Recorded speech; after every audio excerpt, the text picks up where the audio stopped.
Am I the asshole for refusing to switch seats on a flight so a couple could sit together after the husband was rude to me at the gate? This happened yesterday and I'm still a little annoyed, but I want to know if I was the AH. I'm a frequent flyer. I use miles to upgrade when I can and I always pay extra for aisle seats because I have long legs and a bad back. Yesterday I had an aisle seat in row 14, which I'd selected and paid an extra $45 for 6 weeks ago. At the gate, a man, maybe 45M, approached me and said he needed me to take his middle seat in row 23 so he could sit with his wife. He didn't ask. He said, "Hey, I need you to switch seats with me, 23B, so I and my wife can sit together." Then he held out his boarding pass like the transaction was already happening. I said I was sorry but I paid extra for my aisle seat and I wasn't able to switch to a middle seat in a further back row. He said, "It's just a 2-hour flight, you'll be fine." I said again that I had a bad back and specifically needed an aisle seat. He rolled his eyes and walked away. On the plane, he stopped at my row and asked again.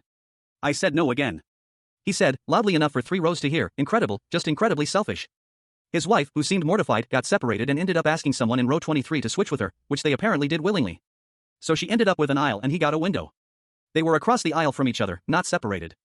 For the rest of the flight, every time the man walked past my row to use the bathroom, he made a point of sighing loudly or making eye contact in a way that was clearly meant to make me feel guilty.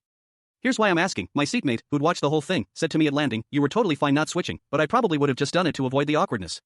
And I keep thinking about whether I was making a point when I could have just let it go. But I paid for my seat. He was rude to me before I'd even said no. And middle seats in row 23 are objectively worse than aisle seats in row 14. Am I the asshole?